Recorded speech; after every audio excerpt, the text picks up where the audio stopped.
Hello everyone, সকলকে জানাই শুভ ষষ্ঠী। আর অবশেষে চণ্ডীগড়ে কিন্তু আমরা ঠাকুর দেখতে বেরিয়েছি। আর এই যে মায়ের দর্শন, আর এই ঝটাপট রেডি হয়ে বেরোনোর পালা।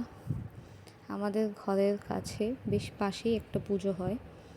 আমরা এখানে আছি 3 বছর হয়ে গেল, আমরা এখানেই এই পুজোটা দেখি। আর এই যে এই ড্রেসটা কিন্তু আমার নতুন আজকে, তো এটা পেয়েই বেরোবো। আর এই যে আমি রেডি হয়ে নিয়েছি। এখনও কিন্তু ওয়েদার ভীষণ ভীষণ গরম। আমি সাজগোজ করার পরেই এত ঘামছি, এতটাই গরম লাগছে কি বলবো। যাই হোক, রেডি হয়ে ওকে বললাম বেরোতে, আর আমরা স্কুটি নিয়ে বেরিয়ে পড়েছি বেশ খানিকটা, তো যার জন্য স্কুটি করেই যেতে হবে।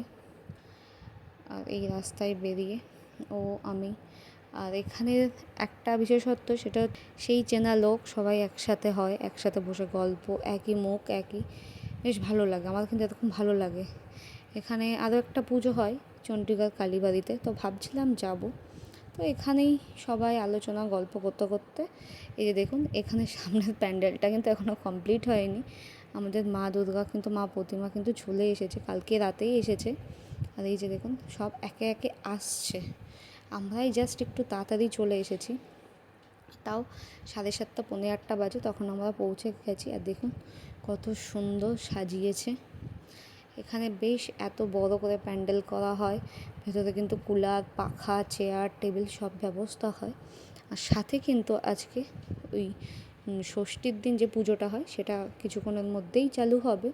আর তার সাথে একটা আনন্দ মেলা বলে সেটাও চালু হবে।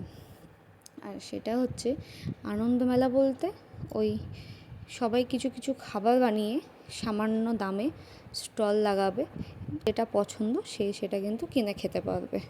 আর বাইরেও কিছু দোকান রয়েছে, আর সাথে ভেতরেও। ব্যাপারটা বেশ সুন্দর। বাড়িতে সবাই ঘরোয়াভাবে নিরামিষ সবাই বানিয়ে এনেছে। আর এদিকে আমাদের মা দুর্গার কিছু জিনিস সাজানো হচ্ছে, পুরোপুরি কমপ্লিট হয়ে গেছে। আর ওই পাশের দিকে এই যে দেখুন, পুরো প্যান্ডেলটা কত সুন্দর পরিষ্কার আর কত সুন্দর করে সাজানো হয়েছে। আমার কিন্তু এখানের এই পুজোটা এমনভাবে আমার ভীষণ ভালো লাগে। চণ্ডীগড়ের এরকম পুজো, আমাদের কলকাতার পুজো মানে কি, নিজের মণ্ডপে একটুখানি বসে চারিদিকে প্যান্ডেল হপিং, খাওয়া দাওয়া, বন্ধু বাড়ির লোকদের সাথে ঘোরা। আর এখানে ওই যে বললাম এরকম টাইপের হয়। তো এই যে দেখুন, সবাই কিন্তু সবার খাবার নিয়ে চলে এসেছে। এক এক জায়গায় এক এক রকম খাবার দেওয়া হচ্ছে। কেউ এই যে রাধাবল্লভী, সাথে আলুর দম, কেউ ঘুগনি 2-3 জন এনেছে, সাথে রসমালাই। আমরা রসমালাই ট্রাই করেছি, ভেজিটেবল চপ, ফুচকা, তারপরে আরও কী কী খেয়েছি ভুলে গেছি। মিষ্টি দইও ছিল। এই যেটা লতাদি স্টল দিয়েছে হচ্ছে আমাদের কলকাতার স্টাইলের ফুচকা। এখানে কিন্তু কলকাতার স্টাইলের ফুচকা পাওয়াই যায় না, আর যেটা অনেক ভালোও হয়েছিল।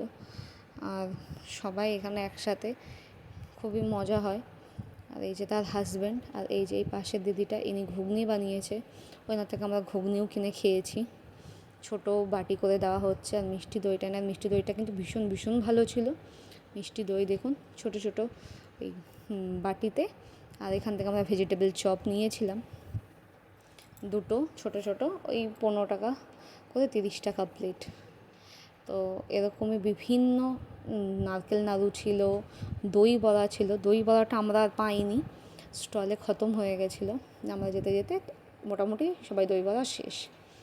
এক একটা জায়গায় এক এক রকম। ওটা ব্রেড পকোড়া ছিল, বিভিন্ন খাবার কিন্তু দেওয়া হচ্ছিলো। আর যারা এখানে এই যে বাড়ি থেকে খাবার বানিয়ে এনেছে তাদেরকে কিন্তু লাস্টে সকলকে প্রাইজ দেওয়া হয়েছে। আর ওই যে বললাম, এখানে সেই চেনা মুখ যারা এখানে থাকে, মানে সবাই ওয়েস্ট বেঙ্গলেরই, কিন্তু তারা এখন এখানে স্থায়ীভাবে থেকে গেছে। আর এই যে আমাদের সেই পুরনো, এটা লতাদির হাজব্যান্ড। তো আমরা সবাই খেতে বসেছি, রাতের খাবারটা এখান থেকেই খেয়ে বাড়ি যাবো। তো বলছে ভিডিও করছে, আমি বলছি হ্যাঁ, কেবল কত সুন্দর খাওয়ার সময় পোজ দিচ্ছে। আর এই যে বন্দনাদি সবাই খেয়ে দে একসাথে কিন্তু এই যে আসা, এদিকে আমার হাজব্যান্ড, আমি এদিকে সামনে বসে। আর এই যে তাকে ছবি তুলতে বলা মানে সে আমার এমন সুন্দর ছবি তুলেছে, একই পোজে, সে আমাকে আর পোজ চেঞ্জ করতে বলে না। কি আর বলবো, বেশি ছবি তুলিনি, আজকে একটা দুটো ছবিই তুলেছি। তোমরা কেমন এনজয় করলে ষষ্ঠীর রাতটা জানিও। আর আমি কিন্তু এবছরে প্রথম মাকে দর্শন করে খুব খুব ভালো লেগেছে আমার। ভিডিওটা আজ এই অবধি, দেখা হচ্ছে নেক্সট ভিডিওতে। Bye, good night.